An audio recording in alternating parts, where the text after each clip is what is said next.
for this opportunity. Okay, thank you, colleagues, and the Dean is here.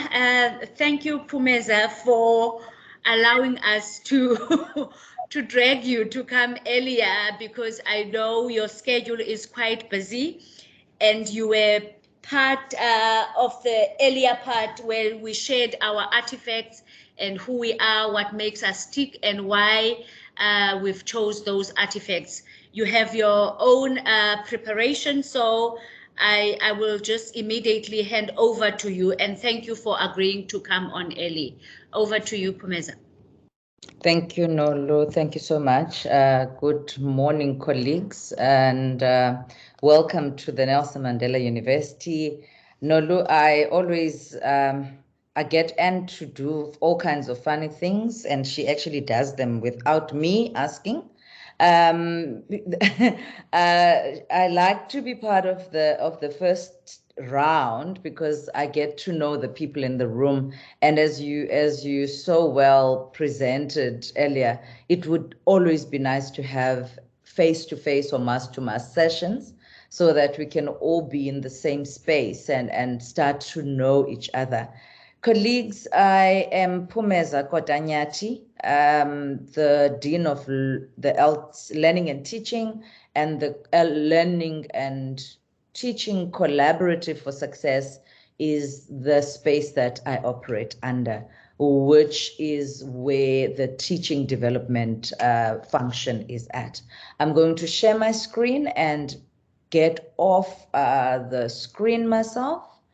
And this is interactive, colleagues, and I'm hoping that you will be able to allow me the space to. I'm hoping it's on presenter mode. Nolutando, is it? Yes, it is. It is. We can see it. Thank you. Yeah. Colleagues, you can stop me at any point because I would want us to be more interactive than me preaching to you. This is just giving us a sense of where we are and who we are as a university. Our vision as the Nelson Mandela University is to be a dynamic African university. And that for me gives us the context of where we operate. We are African, we are in the African,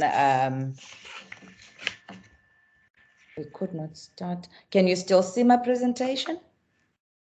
Yes, we can see your continent. Okay, and I don't see it myself, so I do not know what is going on. We can see the vision in the continent. Okay. All right, now I can't see my own presentation. So the vision itself speaks to, let me stop presenting, colleagues, and then try again. Technology is bigger than most of us, including myself. All right, there we go. It's important for us to understand and internalize the being in Africa and being an African dynamic university, because that is going to influence every single thing we do.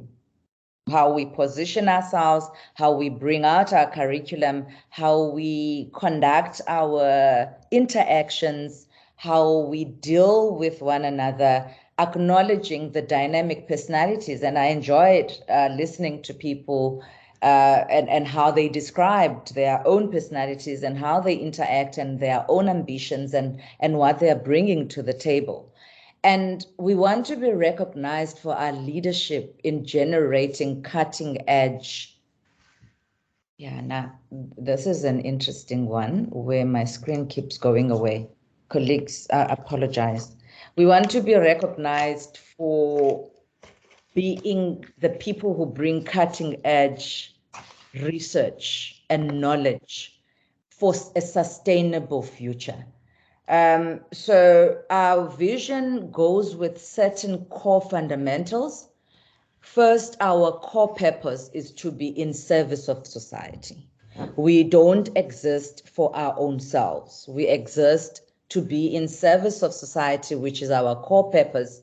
Our core outcome is to co-create a sustainable, socially just world that will help. And we have a few people from law, we have a few people from environmental careers, building, biokinetics. So all of us are geared towards sustainability and justice. We have attributes that we want to be known for, and one of those is transformative. Being transformative in what we are doing, having the ability to share and construct relationships, not just with ourselves as a university, but with our communities as we interact with our world. We obviously are very big on engagement, and we are not only just our individual. Some people spoke about being introverts, some people spoke about being combined. It's about building those relationships and interacting with those worlds, not just with yourself, but with your colleagues within the department, with your colleagues in the faculty, and making those partnerships within the university and outside the university, carrying the identity of self, carrying the identity of the university into our communities where we come from and into new communities that we haven't interacted with. And there are obvious benefits to this, because our tagline is change the world, and we want to be able to change the world in a way that is not just a duplication of who we are, but an embrace of who everyone in our environments, in our spaces are, and bringing common knowledges and bringing those indigenous knowledges and bringing those languages into the space, because that's what makes us unique as a university, and also something that makes us different from others, because language, culture, and understanding of the person brings you to a common development of the knowledge. So we aspire towards great things. We aspire towards having a brand promise that carries value, a value proposition that will allow our staff and our students to grow together and make a difference in the world. This is quite a busy slide, as you can see, and this is a slide I would want each of you to make time to go through, because somewhere in the presentation I speak about employee attributes. And we are big as a university to talk about graduate attributes. And we actually have been questioning that. We've been questioning that thinking, and the Dean of Education actually spoke about them as a faculty looking at it as disposition, and not just attributes, but how do you position yourself? What is your disposition as you interact within yourself and with other people within the space?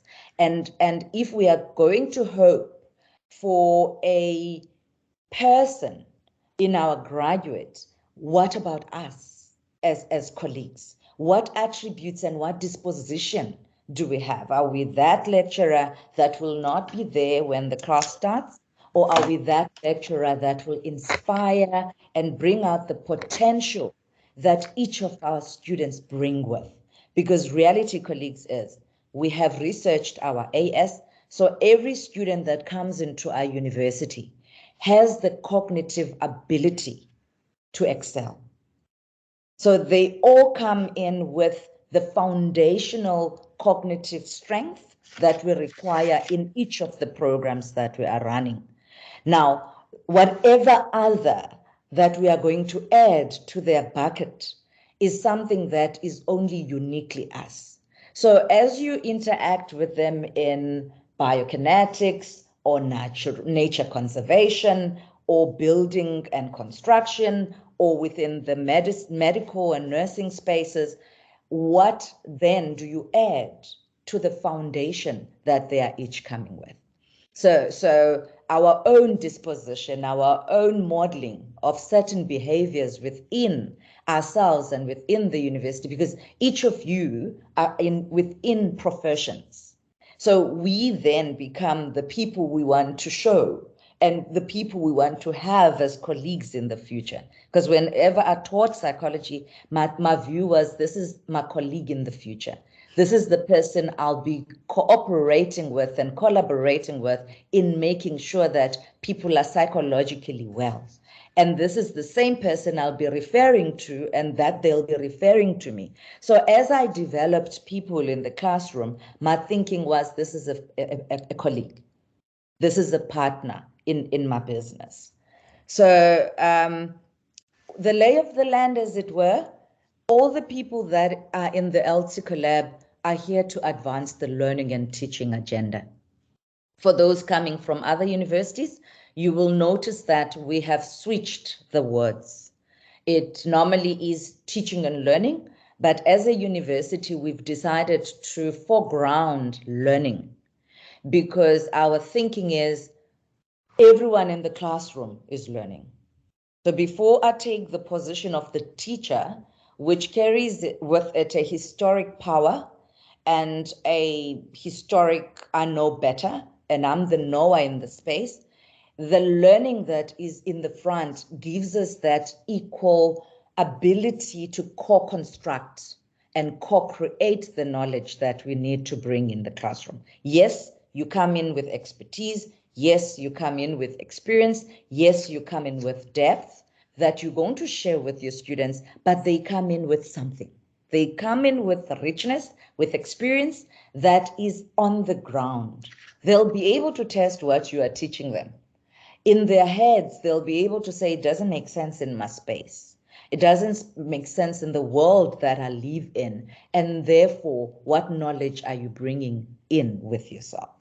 So we are at a time, colleagues, where we do not know what we do not know and what we know. So we have an academic life that is totally new. It's an academic life that is an end of something that we always had. And it's quite difficult for educators and teachers to acknowledge that we do not know. Because we were all employed because we know something, and we are the brains behind something. So therefore, for me, this brings in a humility. And my own artifact that I always share is 3 circles. And circles for me represent a thing that doesn't end or start. You can't tell where it's starting and where it's ending. And that's my life philosophy. I start and stop, and I stop and start. And I'm humble enough, if I don't even know, to know that I can learn something. I can also unlearn what I've learned, especially if I acknowledge, and those around me acknowledge, that it's not working. And I'm open to relearning, difficult as it is, to now have to stop and say, I can't be speaking lifelong learning. I need to be lifelong learning. Because if I cannot embrace it and internalize it, then we cannot expect our students to learn, unlearn, and relearn. We are in a space of volatility, colleagues. We are in a space of uncertainty. You'll be speaking to your deans and deputy deans and HODs, and sometimes you'll be hearing them saying, we do not know. We do not know how we're going to teach. It's not going to be the same. There is an anticipation of another variant coming in May. We are at this point gazetted to be and leave as if nothing has happened or as if nothing is happening. It is quite a complex environment where we are talking at this point about mass-to-mass teaching. We're talking about hybrid. We're talking about possibilities of streaming, where we will have 50% of students in the venue for those programs that have taken the hybrid approach, or for those programs that have taken the mass-to-mass approach. And we also do have a few programs that are saying, we'll bring the first years in, we'll bring our third years in, but we'll get the second years and the other years online. So there are many complex ways, which speaks to the complexities to our timetable. It speaks to complexities to our exams and assessments. It speaks to complexities to your own teaching method. So if you have been teaching and you've been standing in front of the classroom or you've been plugging in, we might find ourselves in the space coming in with many iterations of what teaching is and how it looks. Obviously, that brings with it ambiguity. And I'm proud of the group that we have, because for me, applying for a job in the middle of a pandemic means you are a visionary. It means that you can see a future. It means that you can see a destiny, because other people's hopes and dreams, and someone shared about hopes and dreams and serenity. Because in the space where there is no serenity, we have to have a conscious understanding and a deeper understanding of what our worlds are. And we have to have a compassion that goes with that consciousness. We cannot just be, okay, we want our students in the classroom and that's it. And we want our students to participate and that's it. A lot of our students are grappling with quite a number of issues, some of them being losses that they incurred or experienced with the pandemic, some of them being parents that have died and they've had to go out and look for jobs, and they were hoping that will continue in online teaching so that they can then continue working and do asynchronized learning as they progress. And now things are shifting. So we have to be agile enough to provide the clarity that's required. I've found that in our university, because we've been quite flexible, we've had to acknowledge the vulnerabilities and the inequalities that we have, bringing us to a space of justice where we had to stop and say, in 2020, let's find different pathways of teaching our students. Let's bring back those students who cannot access any form of network, any form of device, and bring them into our learning spaces and into our residence spaces. Let's then have a scheme of giving them laptops on loan with payment and be able to then ensure that all our students at least have a resource to learn. We've had a conversation and a big space currently of open source education, which is managed in our learning development space, where we're trying to open the resources in terms of textbooks. And we cannot keep prescribing textbooks that are very expensive, rather, and are from foreign countries where we use 3 or 4 chapters in the book and we don't access the rest of it. And we need to be able to have a mix and work with our library systems that will allow us interaction with the online platforms that are being created. So I can only but speak to resilience. One person had a bouncing tennis ball, and if you throw a tennis ball against any wall, it's bound to come back.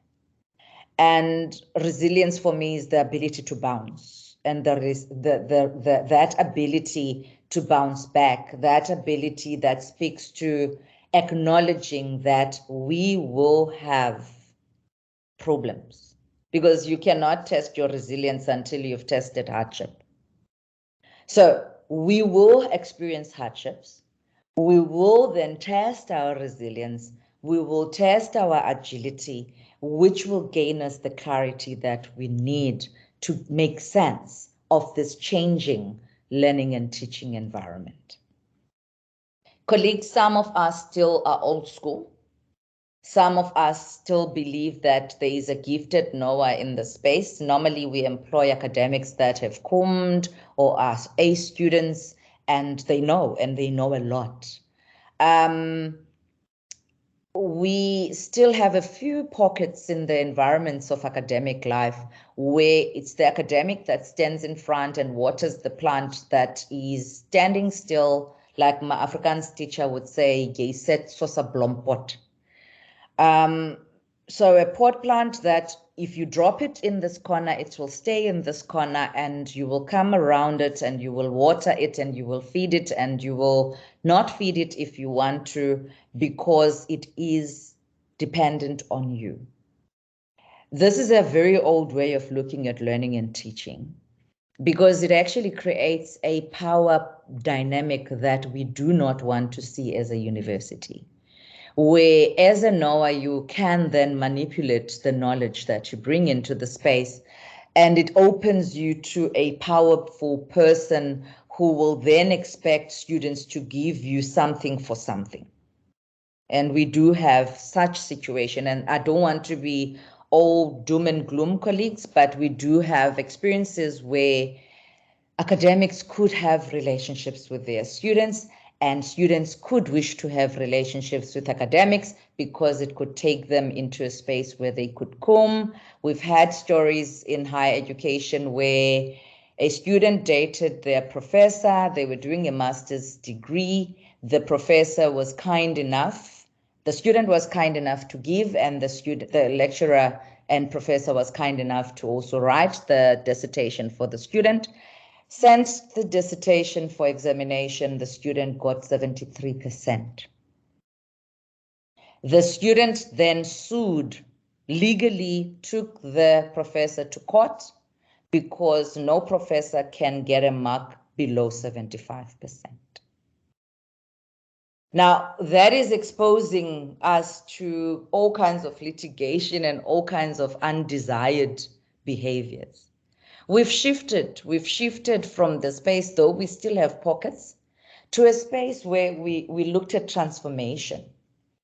We were looking to improve things, and we were looking for commitment, and we were looking for goals and achieving these goals, redesigning and stimulating knowledge and collaborating and engaging with our stakeholders. But that's limited as well, because it takes us to a point, but it doesn't take us to a point of progress that is going to radicalize higher education. We have to acknowledge that the space needs to be radicalized. The space needs a total shift. We need to turn it around. And the fees must fall era helped us to understand why this needs to happen. And we still might have people in the spaces of higher education who say, so when is the decolonialization process starting? Or when is it ending? When are we doing the multilingual learning and teaching? And if we're still asking those questions, then we're not radical enough, because the decolonial conversation is happening, the decolonial teaching is happening, and it's in your hands as new academics in the space. You will determine the languages of use in your classroom. You will determine the presence of students in your classroom. And as an Eastern Cape positioned university, we have English, Afrikaans, isiXhosa as our primary languages. So how are we going to utilize those languages into our learning spaces? What examples in our teaching are we going to bring into the conversation? I think with the previous group, I used the ukuwa kwenkaba, which is the coming out of the room for a new mother, which signifies that the mother and baby are now happy and safe, and they can come out and they would then receive a name. If we don't understand those kinds of examples, then we are in health. If we do not understand that in the Zulu culture, a new mother who comes out in the 10 days is seen as unclean and needs a cleansing ceremony, how then, as a nurse, are you going to help this new mother who has to come out in 6 weeks and come and visit you understand that they needed cleansing, or you understanding that they needed cleansing? So we have to bring the knowledge that will help us get to the Africanized transformative learning and teaching agenda. And this is organic. This is disruptive. This is a space that allows for critical evaluation. This is the space that helps you as an academic question what you are teaching your students. It helps you stop and reflect. It helps you know and do and co-construct with your students a knowledge that will help us move forward. There is a program that our DVC is working on with UCT, which is a textbook program, where academics are now moving away from just prescribing textbooks, but creating textbooks. So as you work and you question and you develop these co-constructed knowledges with your students, you then have an opportunity to write a textbook from your notes, from your thoughts, from your students' thoughts, from your students' interactions, from the Moodle chats you have, from the engagements they have on Moodle as groups. All of that knowledge generates into a textbook, and that then generates your profile.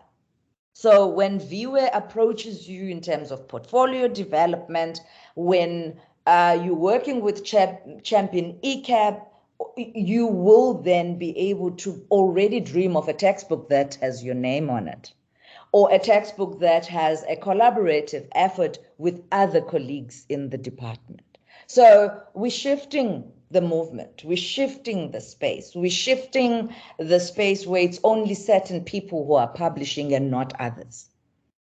And we have to be the people who help our students advocate. We have to help our students make choices. We are talking about curricula that is not rigid and stuck in the 80s. We are talking about interdisciplinary curricula. We're talking about transdisciplinary curricula and transdisciplinary research and interdisciplinary research that will allow you not to be an island, to start working across silos. And I'm hoping that as this group, you will continue working together so that you can generate knowledge together and across the different environments. So a law person and a nursing person and an environmental health person could bring out a beautiful study. A person who is in built environments and a person who is in the nature conservation space or law or computing, that's a beautiful text that we can bring out.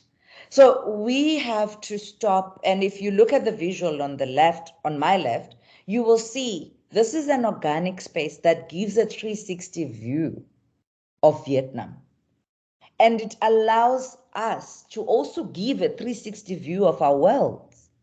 So it's not just a 90-degree view and a 180 view, but a full-on 360 view of what we do best, and what we don't do so well, so that we can always find alternatives, envision those alternatives, and enact those alternatives to create the future that we want to have. The CoLab itself is a beautiful space. It's a space of longevity. It's a space that ensures that as you start your journey as an academic, you will have a long life as a scholar. You will be able to integrate the different things. And I've used the calabash there to show us the integration that is possible. So it's made out of dried fruits of plants, and it can hold and it can preserve and it can serve. At different points, it does different things for different people. And that's what you will be as an academic. We are here to help aspire. We are here to help you be empowered. We are here to help you with inspiration and unveiling your own potential. And I'm hoping that as you will interact with the L&T Collab, you will be able to learn things about yourself that you didn't know of. We're here to also help you understand that this university is about the good of the whole. As we budget, as we think of our programs, it's not just about your own budget, it's not just about your own module, it's not just about your own program, but it's for the good of the whole, because the integrity of the university is in its program qualification mix. So we are here to create new identities. We are here to embrace an everyday, everyone and everywhere relational process where there are real people at the center of education, real students and real academics, real support staff, who together will form a very powerful experience. Colleagues, we are currently attracting more than 61% students from quintile 1 to 3. Now, that understanding allows you to position yourself differently. If you are one who has a thinking that might be influenced by deficit, where you're going to think quintile 1 to 3 could come with deficit, I want to propose that you see the quintile 1 to 3 student that's in our university as a very resourceful, very resilient, very driven individual who, where there were no labs, was able to get 90% for science or physics or chemistry or mathematics, who, where there was no one to teach them English in English, and they were taught English in isiXhosa, where there was code switching within the classroom, that's a student that you are going to have that is extremely productive and extremely creative in making things out of nothing. And I want us to view them with that, because our heart, our soul, and our spirit needs to be in the education of our students. We're seeing far less of a private schooler or an IEB schooler. We have less than, last year we had, I think, less than 9% from that group. And the other groups then are the quintile 4 and 5 students, which is about 20-something%. So, or less. So we therefore need to move this multilingual agenda forward. We need to bring that spirit into the classroom. Therefore, taking on a holistic view, which is not just IQ and academic score-based, but an acknowledgement of the adversity quotient of our student, which speaks to their resilience, an acknowledgement of their emotional intelligence, and an embrace of the cultural intelligence that you will then have to use when you're interacting with self, with colleagues, and with your students. The L&T Collab, in essence, is many clusters and many circles, many bubbles that interact together to bring out a beautiful story of success. So the colleagues that are in the room form part of the teaching excellence space, which drives the teaching development, which drives the curriculum development, which looks at the quality management of our programs and quality management of our university. So where we have educators in the space who will understand the scholarship of teaching and learning, these colleagues drive that essence. Where we will understand qualification mixes and accreditation processes, the teams in the academic planning and quality assurance would be assisting you with that. So you might find yourself as a coordinator of a program, and you might need to help your department recurriculate, and the teaching excellence space is dedicated to that. Below it is the digital learning experience design and innovation, which is a space that is helping us move to the digitalization of the learning and teaching. It's a space where we have e-engineering, e-technology. You will be able to pick up a phone, pick up your email and say, I need an e-technologist to help me move my this to that. Some people have just moved their PowerPoints to online and hope that that's online teaching. This is the group that will help you understand what that is about. On the other side, where we have the green, it's the learning development team. This is support to the student. So the yellow side is support to the academic. The green side is support to the student. The green side, the top one that's darker, is where the tutors are at, where our orientation program is at, where supplemental instruction, our mentors, and our academic coaches sit. So you will be able to then assess, this student is not faring so well, this student seems to be requiring extra tuition, and this is the team that will assist you with that.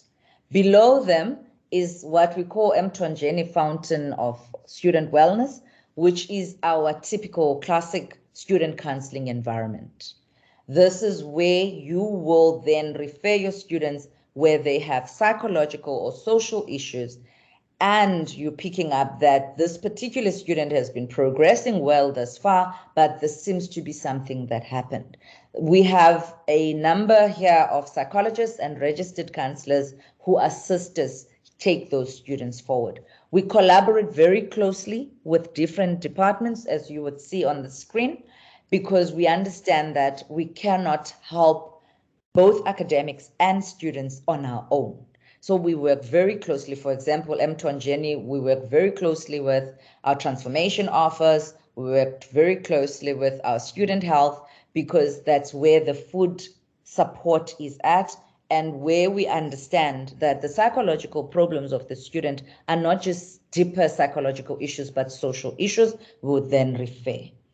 So colleagues, I'm not necessarily going to bore you with the different other, because it's something that I've spoken about. So that's learning development, that's teaching development. And I think what I want to highlight for you is the vision of developing academics that are engaged teacher researchers. We have 3 DVCs in our university. 1 DVC is learning and teaching. We actually have 4. 1 DVC is research, innovation, and internationalization. The 3rd one is the engagement and transformation DVC. And then we have the 4th DVC, which is our people and operations DVC. But for you as an academic, I think at the core, you have to be engaged, you have to teach, and you have to research. And we want to normalize and formalize training for teaching. And I know that we don't enforce and we don't have compulsory programs where we say all academics in this university will have a higher education certificate. But I want to encourage you to make sure that when the colleagues in the room open up adverts, you will make time to go and learn. I'm trained in psychology and I'm not a teacher. I'm not trained as a teacher, and I'm always envious of those who are. And transferring my specialized training into a teaching environment is not always going to work. It's the same as transferring a teacher from a classroom and making them a principal. If you don't empower that person with management skills, that school's leadership is going to crumble. So you need to then look at yourself and say, all right, I'm a lawyer, but I do not know what pedagogy is about and curriculum development is about. And because I have a resource in the university that can assist me with that, I want to embrace it and I want to learn from it. So you will then be getting opportunities as well to be in workshops for research. You will be called out to engage with transforming the spaces that we have within the university and outside. It's going to be important to define your own attributes so that you can define your own disposition.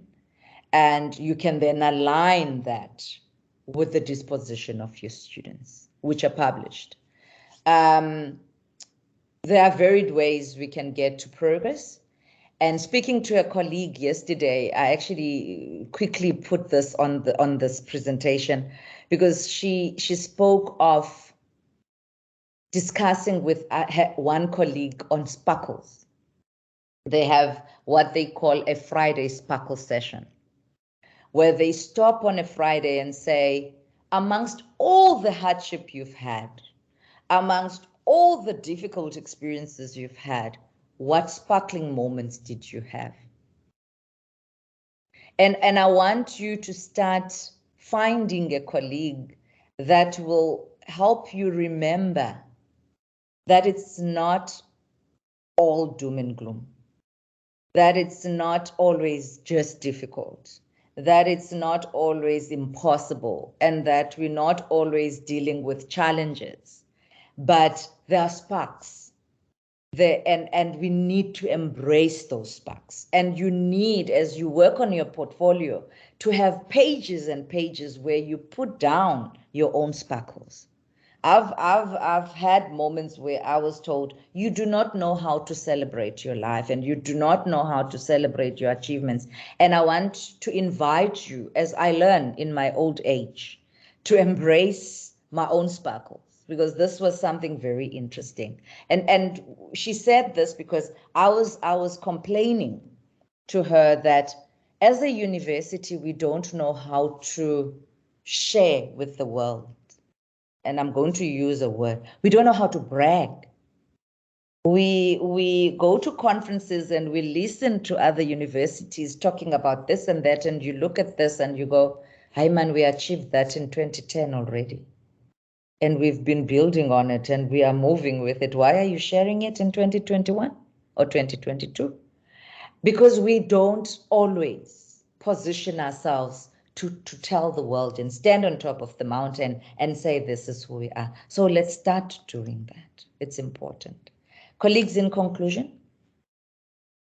though as a collab we belong to different functional clusters, there is very close collaboration in what we do. We want to make sure that we increase choice because any university is a space that allows for the extension of choice, the extension of opportunity. But I am very big on reality. Somebody also spoke about that earlier. I acknowledge that higher education can be faced with a lot of uncertainty. We still are in a spot as a university where we haven't received our list from NSFAS of successful students. And on the 2nd of February, we haven't had levels of registration that we had 2 years ago.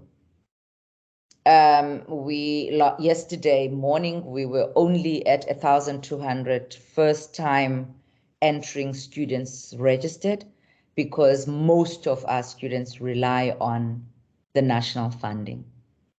And therefore, we might see ourselves prepared to start on the 14th of Feb, but we might find ourselves having to wait or encourage students to come to the classroom, though you're not registered, so that you don't miss out on the tuition and you don't miss out on assessment opportunities and any other. So those are messages that you might need to start making. We are very big on ensuring that we have a student and staff support value proposition, and we've just finalized our academic progression and readmissions policy. We're working very hard as the L&T Collab to revise and renew policies that are going to be the backbone of your work. And colleagues, please, please, please, for your own growth, for your own understanding of the environment, make sure that you familiarize yourself with our policies, our learning and teaching policies, our assessment policies, which will be revised soon, so that you understand your space, what you're capable of doing and what you can do and what you cannot do. We want to be able to jointly create opportunities for research and learning. So your research doesn't have to be just in your faculty. You can collaborate research efforts with the colleagues in the L&T Collab. So where you're working with Anne on curriculum development, you can write on the practice that you used to get to the finalization of that. Where you're working on your own portfolio development and you're reflecting on that, you can work with Viwe in writing that, or with Champ for that matter, in writing that up and producing a reflective paper. So as we embrace and as we embrace and appreciate multiple experiences, we need to understand that we have multiple languages, cultures, subcultures, and practices.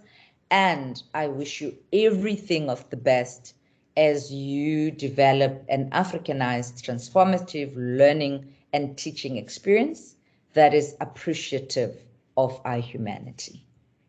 Thank you, colleagues. Thank you so very much, Pumeza. Colleagues, yeah, thank you. And I see people clapping, and that's show of appreciation.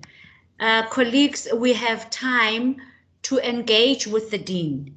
These people are very, very busy.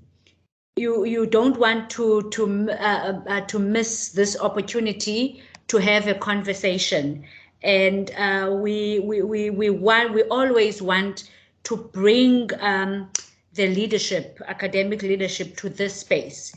In April, you will be interacting with the DVC Learning and Teaching, but now you have the Dean, so make the best out of this opportunity, as you might not easily get hold of her. So the floor is open to either make comments or ask questions to the Dean. The floor is open, colleagues.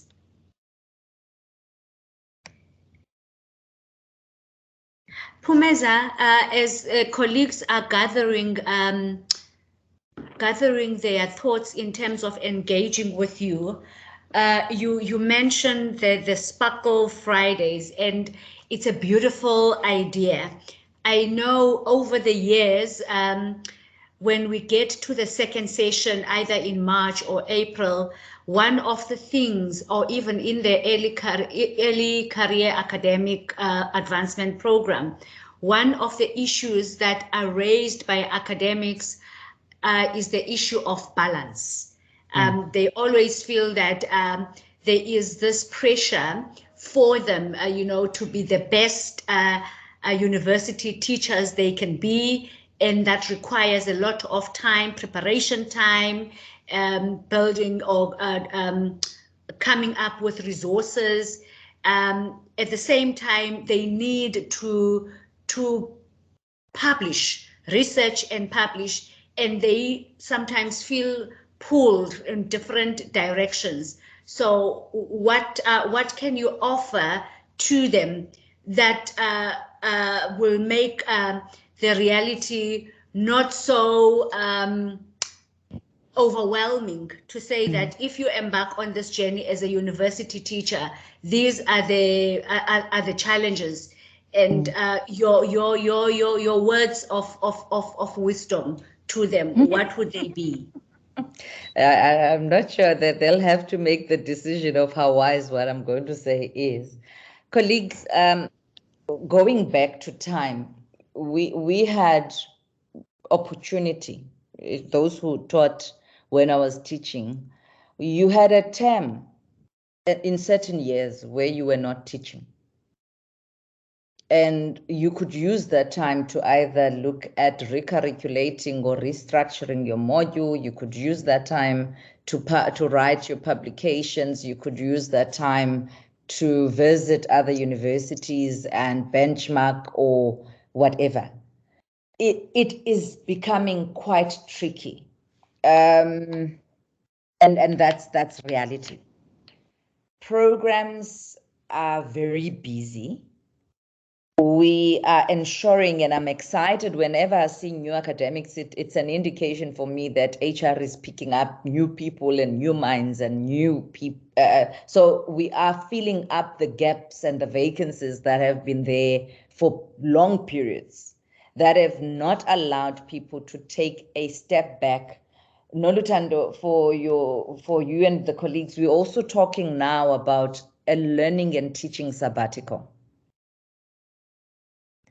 So we have an official research sabbatical as academics.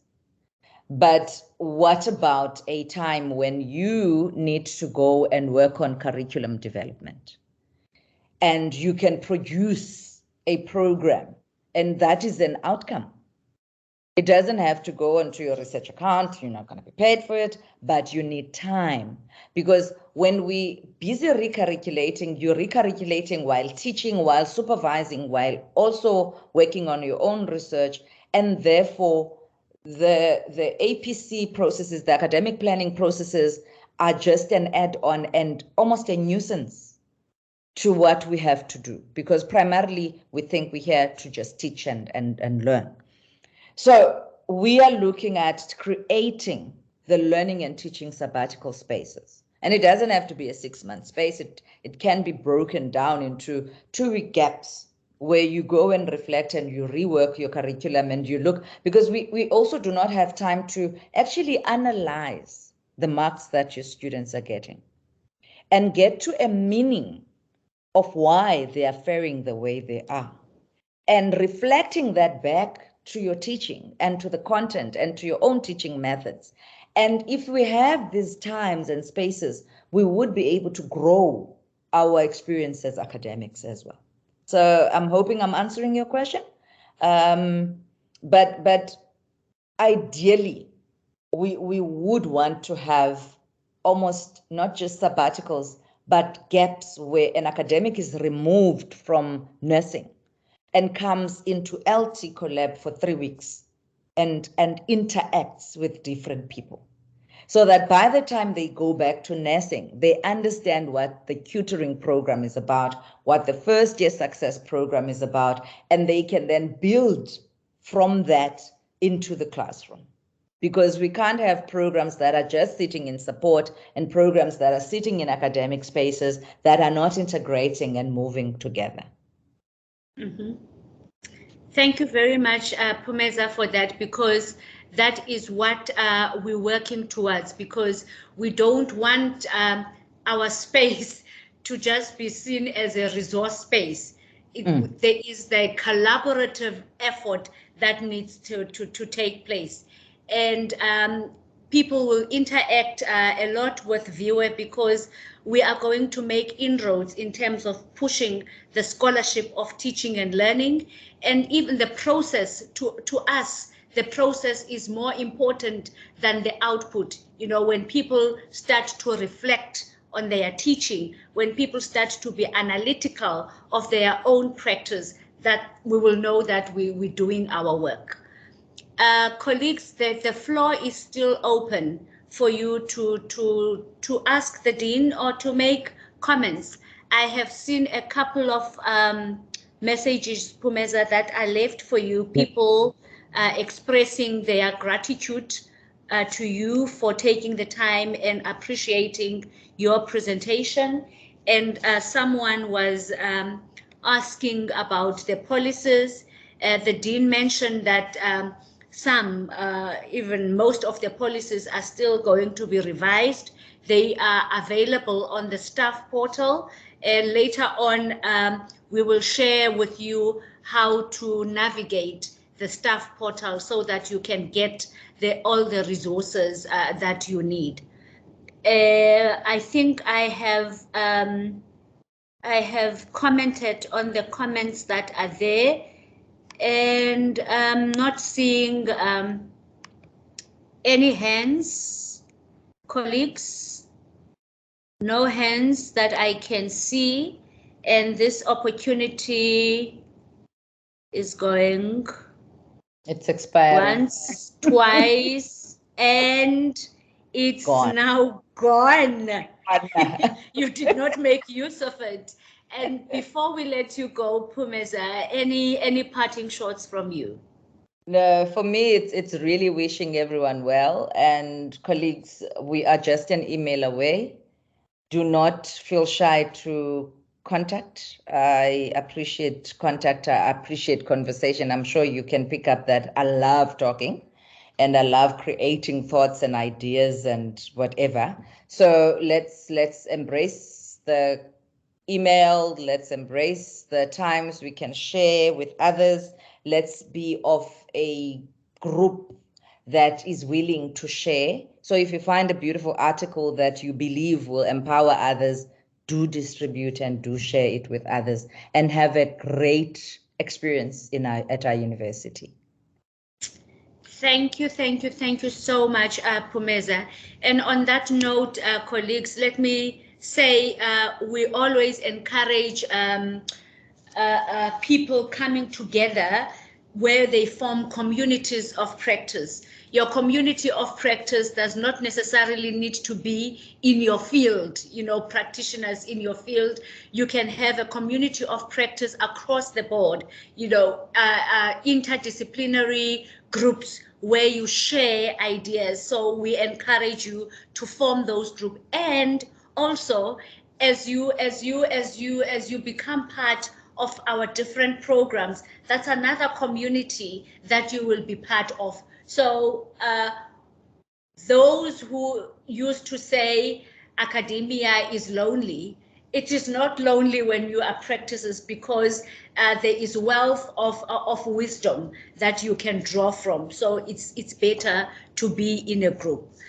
Colleagues, before we take the break and come back at 12, I just want to reiterate what I said in my earlier remarks, to say, make sure that you take the time to go through, because we will all be engaging when we come back at 2, but before 2 o'clock, there is a session that takes place between 12 and 1 o'clock. Before you join, you can either log out and come back, or stay connected and just mute yourself, but we will be ready. And now we have, I see Anne, I was going to give you an opportunity to make any additional comments that I may have missed, but I'm sure you are dying for a cup of coffee, a glass of water, or any form of a comfort break. So the next session, maybe I need to hand over to Anne now.